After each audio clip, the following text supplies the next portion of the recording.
see my friend, co-worker, the comedian, George Graham.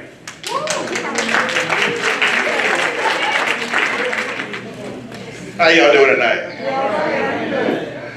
I don't consider myself a comedian, I'm just me. I like to laugh and have a good time. And what I was just telling Curtis, how could he put me behind that choir? I don't know what I can do behind that. I'm like Big Red over the 5 Heartbeat. I want to sign you. You do it all. I want to sign you to the label. Well, let me tell you a little bit first. I've known Curtis a few years. We work at the post office together and we stay in touch. And I want to thank you for asking me to come do this. And I'm blessed and happy that all of y'all allowed him to let me come, not knowing who I was and what you was getting. But I hope what you get is going to be worth it and make you laugh and everything. Tell you a little bit about myself. I'm a 1969 model, big body build. I've had 6 back surgeries, so my chest is good now. I've had a knee surgery, so my shocks are good. I've got tinted windows and a sunroof. Sunroof is broke, you can't get it closed, but in the summertime it's kind of nice. I've had 2 owners, a past owner and now I have a previous owner. This don't work out, I'm leasing. Ain't no more owning, I'm gonna lease. Cause I got miles on me right now, I don't know if anybody wanna buy with all these miles. I do a little impressions and things like that. First, let me say, these are just things that go through my warped mind. I don't know any of y'all, so I'm not talking about anybody. So please, don't be offended. I've never met any of y'all. So, but please, don't act like you're offended because you might tell on yourself. And people might find out something about you. So please, it's all in fun. It's all in fun. One of the things that goes through my mind sometimes when I read the Bible, I think about things that happen. Everything happens because God makes it happen. But think if some things had changed, like the Garden of Eden. If Eve never had a bit of that, how different would it be today? Imagine some of the people we know in our lives in entertainment, like Bernie Mac. He was in the Garden of Eden, and he was guardian angel over Adam, who might have been, let's say, Rocky Balboa. You know, so Adam would be walking around one day, and guardian Bernie Mac would be like, "Come on here and talk to you for a minute. I need to see you for a minute where the man can't hear us." That girl over there, don't be messing with that girl, boy. She gonna get you in trouble. Now I'm just telling you, I know how you made her. She gonna get you in trouble, boy. And Adam would be like, "Well, I don't know, she look all good and everything, you know. I mean, look at it, it's pretty and everything, you know, and all that and everything." So, I'm trying to tell you, just don't mess with her, okay? Take for me, don't do it. Days went by, and of course we know the story. Eve got in the bite of apple. Imagine, anybody know Sean Connery? Big time actor? Yeah. That's like the perfect voice for God. So he would come down walking through the garden that day. Where are you, Sean? Yeah, I'm over here and everything, I'm naked. What do you mean you're naked? Did you eat the apple? Well, you know, since she came over with the apple and everything, you know, and how that Bernie Mac people were like, "I told that fool not to buy that apple. Told him not to do it." So God kicked him out and everything. Bernie Mac, the angel with the big fire cross and everything, he's standing there like this. He don't let it in. He don't deserve to be here no more. Anyway, that's what goes through my warped mind sometimes when I'm thinking and everything. But let me tell you a little bit about myself again real quick. I graduated cum saude. That means I graduated from college in Iraq back in 1990. I am an Army vet, a combat vet, disabled veteran, just like my brother right here. That is, thank you. That is something that I will never regret doing because along with my parents that helped mold me and make me what I am today. That my parents and by being in the Army and everything made the difference for me being working for the government or in prison by the government. So that's the way I look at that. I wouldn't change anything in my past because I think everything happens for a reason, you know. I was gone for quite some time, and I came back home, and a lot of stuff had changed. But before I left, just growing up as a kid in a country town, I used to hear stuff from my mom and dad about, let's don't catch you outside after the street lights come on. We didn't have a street light. You talk about confusing. There were some days I never left the porch because I didn't know when I was supposed to be back. And my mama, bless her heart, she's still with me. She has brain cancer. She's hanging in there. She's one of the toughest women I've ever known. It breaks my heart to see her sometimes, but I go back to memories about this. My mama was a ninja. My mama knew karate with brooms, Hot Wheel tracks, electrical cords. She knew it all. Like, she had my behind out. And my mama told me, since when she would get after me, I wasn't a bad child, but you know, children have to be chastised and taken care of. She said when she would come at me, I would take off and just run in a corner. She was like, I was the easiest child to ever catch. My mama would, I'm gonna get you, I'm going in a corner, and she's like the Terminator. Just come straight on you, and think about getting a switch. I mean, remember to go down and get a switch so I can drive back. Is that like the craziest thing you ever heard? Go get a switch so I can whip you. I'm standing there like Forrest Gump. Say what? You want me to go do what? Get a switch to whip me? You come back with one too little, they gonna go get what they want. You get one that's just right for them, you can crawl all the way back to the house. They gonna kill me. They gonna kill me. I was so happy when my brother was born. Now I remember that day real good. Go get me a switch so I can whip your brother.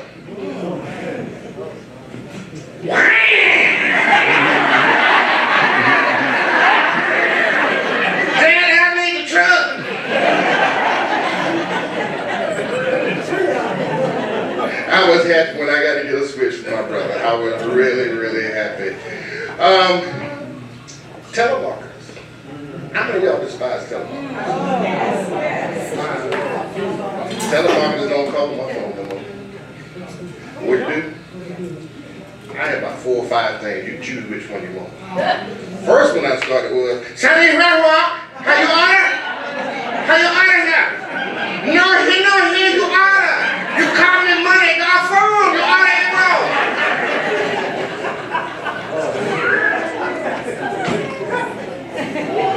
That one called me about 3 more times, and that was it.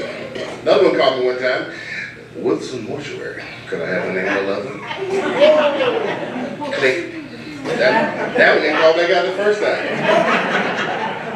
One of my favorites when they call, they go, hello, can I speak to Mr. Graham? You've reached the sexy midget hotline. Press 1 for blonde midgets. Press 2 for brunette midgets. Gotta be careful because you may hit boop. Then you got to go find a midget. I actually talked to a woman on the phone one day and I didn't get to do it like that, but she kept talking. Finally I said, ma'am, excuse me. How do you feel about midgets? Backfired on me. She says, I don't discriminate. I'm like, ooh.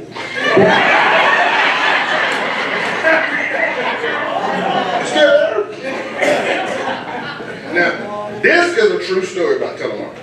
And this, I would pretty much get the voice activated. That's my wife right there. We were laying in bed one night watching a movie. Telemarketer call. I think it was, if I'm correct, it's about the warranty on your car. And that's another one. If they ever call me back, when they ask me about the warranty of the car, and they tell you get 1 second to talk to somebody, they always say, what's the year and make of your car? 1967 Chevelle. Hello? But anyway, they called, and when the guy answered, I said, hey, and he clicked, he hung up right away. 9 times out of 10, when you call them back, it's a disconnected number, right? For some reason, this night, and I guess because my work mind, it rang. Rang about 4 or 5 times, and then went to voicemail, and it says, hey, you got me, leave a message. I started thinking, and she saw it forming in my mind. I called back, and when it said, hey, you got me, leave a message. I said, yes, this is Sergeant Jackson of the Brunswick County Sheriff's Department. We're at Mr. Graham's home right now. Mr. Graham's been murdered. We noticed that you called, so we're trying to get in contact with you and see if you might know anything about it. So call Mr. Graham's number because we have his phone right here. Yeah, dust some fingerprints. Go ahead, do that. Whoa, it ain't over yet. It ain't over yet. It gets better. About an hour later, after we finished watching the movie, I noticed they hadn't called back. So I got her phone, put it on YouTube, and I got a car 55, Roger 327. I put that playing in the background, and I called them back and left them this message. I said, yeah, this is Sergeant Jackson again. We noticed that you've called Mr. Graham several times in the last 2 or 3 months. Seems like we really need to talk to you because you may know something about this and everything. So please don't hesitate to call me back at this number when you talk to you. My wife looked at me like I was a fool, which I pretty much was. Next day at work, I was telling people at work about it, and I decided to call it back again. Called it back the third time. I said, look, this is Sergeant Jackson. I just issued a warrant for your arrest for obstruction of justice. So they'll be bringing you to Brunswick County. The marshal will be picking it up. Sorry, I had to go this way. Never heard from them again. Ain't no number from that area code rang on my phone. So if they're going to call and bother you, have a good time. Answer the phone one time and it says, so-and-so is here. This is 911. Can I help you? 911. Yes, what is the nature of your emergency? And they'll keep asking you questions like, do you know it's a federal law not to call 911 and pay tricks? Mess with them. You might as well have fun. If they're going to mess up your day, have fun with it. Have fun. And the same way they share your numbers with other people, I do believe they're sharing my number not to call it. They are emailing each other, this fool crazy, don't call him. I'm very happy to see all of us in this building tonight and not worried about a thing. This world's gone crazy. There was just a shooting yesterday in Florida. It's gone crazy. I mean, I'm on edge of the seat all the time when I'm out the house. I ride down the road one day and I seen about 5 or 6 people running. Oh, in the direction that I was going, they was coming from me. I got out and ran with them.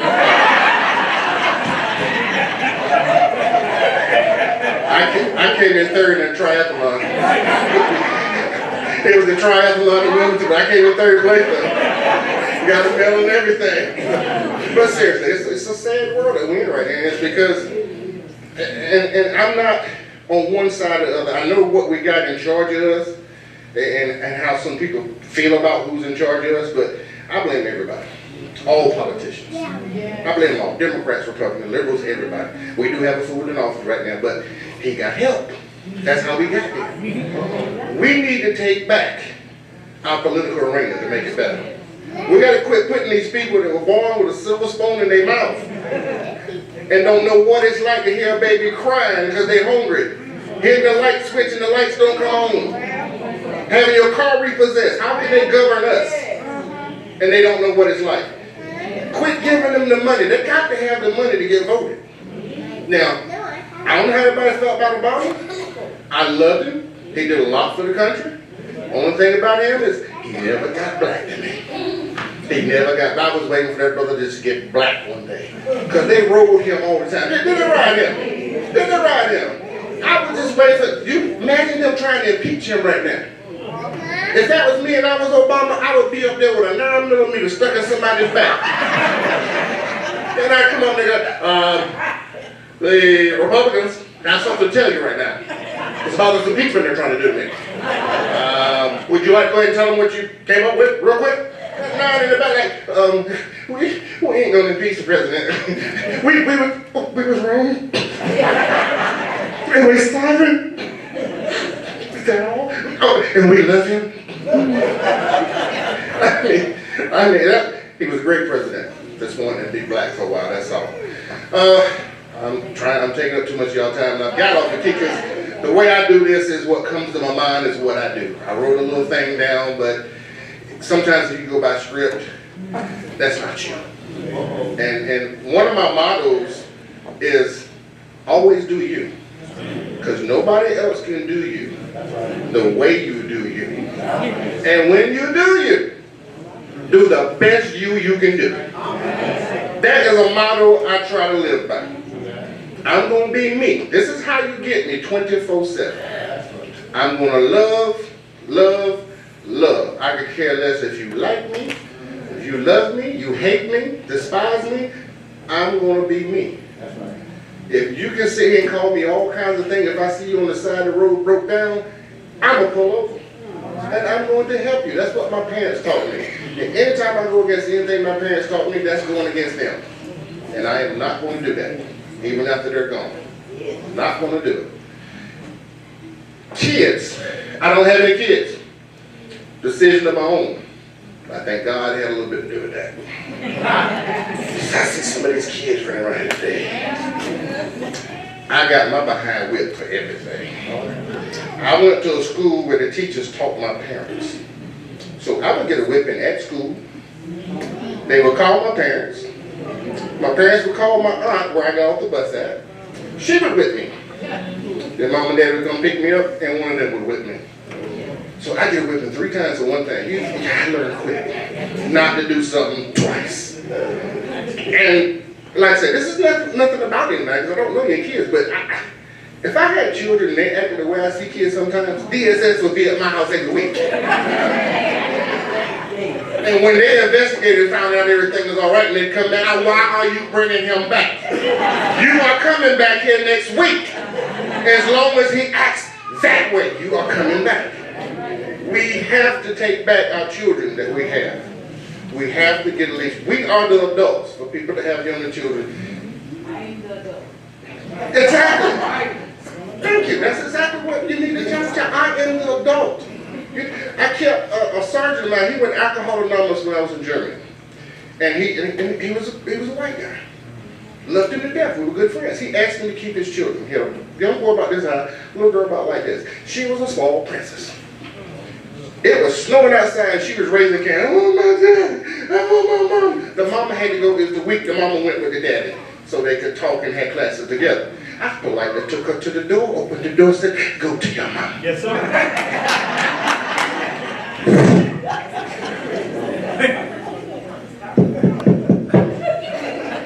Hello? I want to come back in.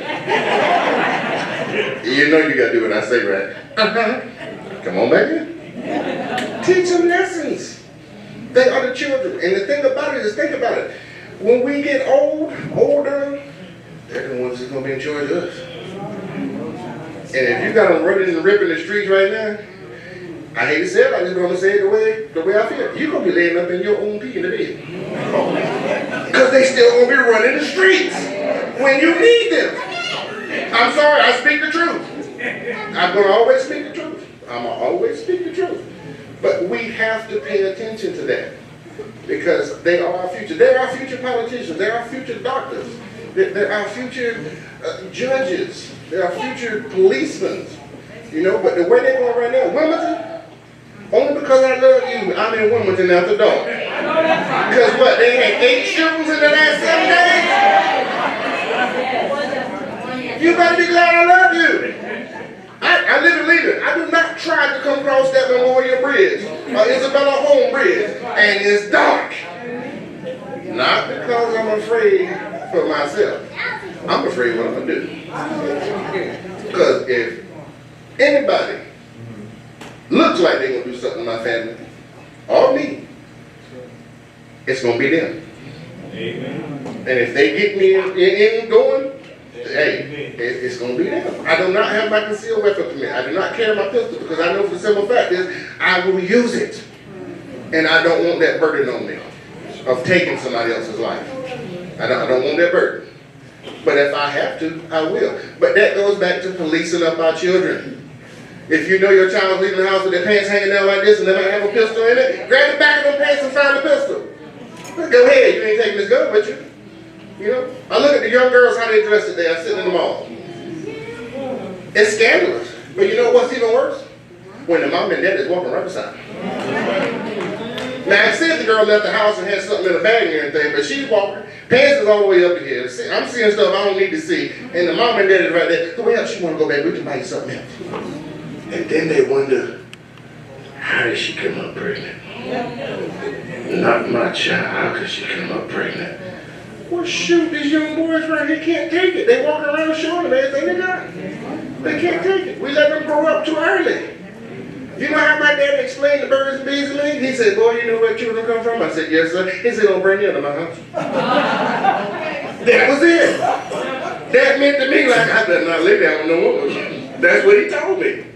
And speaking of that, when I left in 1987, before I left my senior year, my daddy told me, he said, boy, you're going to get a job, you're going to school, or you're going to the army. But you're getting the heck up out here. Yes, sir. I went to the army.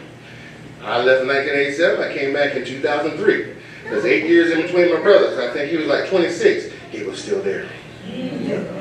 I missed the memo. I know they faxed it to me or something. I missed the memo because I know they sent me something saying I could come back. Whatever law was fine, they got appealed or something. But they forgot to tell me. But anyway, so, you know. But that made me better of a man. And there's nothing wrong with my brother either. My brother was the baby, and I know how babies go and everything. So the family takes care of the baby, and he's a good young man too. So that was nothing. It was just the way it was designed for me. I was the first child, and my dad, I ain't gonna say he was hard on me, but he wanted to make me a man. You know, whenever mom with me, it could go on like 30, 40 minutes. You know, my mom was a real calm person. So something I had did 2 months ago, it might have balled over to next month, and she got me for it. And it took like a month for her to whip me too. Dad would hit me 2 or 3 times, it was over with. Like, get up, boy, get out here. I'm 50 years old, and I'm still afraid of my dad today for this one thing, and I'm going to get out your way and everything. I come in after curfew one night. Y'all remember those kerosene heaters? Oh, yeah. Had kerosene, when you come in, you come through the living room, there's the bathroom, mom, dad's room, brother room, my room right here. Kerosene heaters right here. It was empty. I hit it. Boy, yes, sir.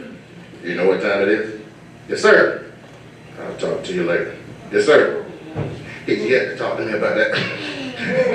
Anytime he calls me, boy, I'm 50 and I think he's still going to get me and everything. I still think he's going to get me.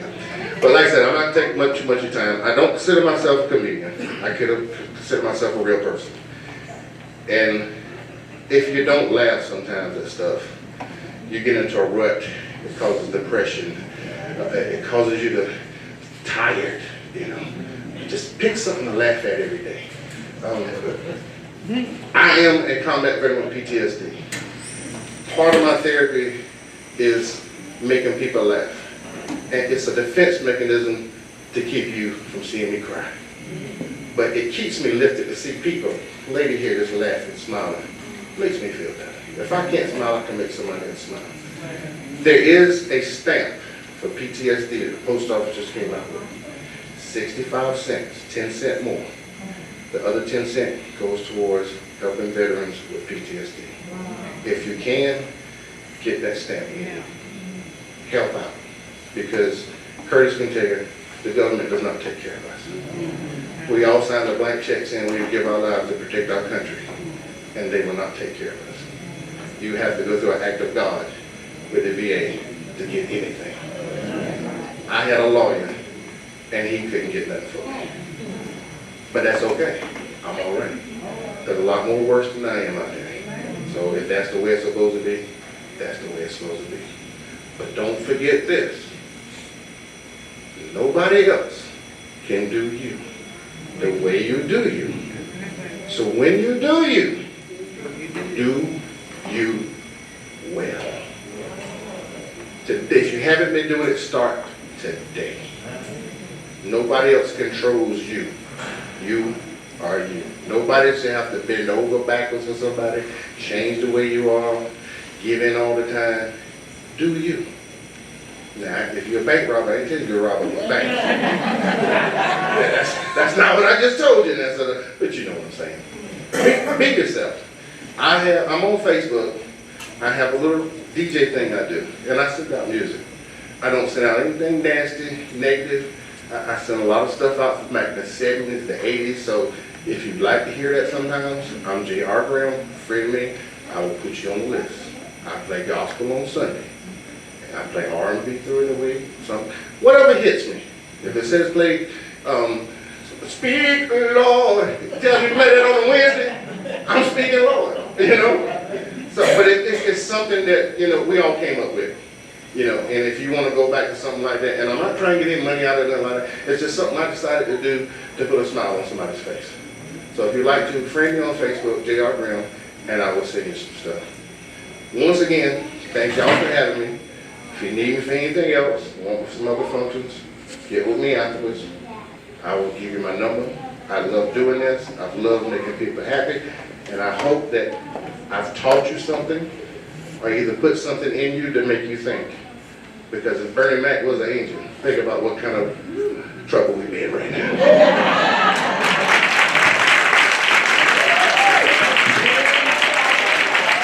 Put your hands together for George. Good job, George. Don't go behind the singers, then I gotta go behind him.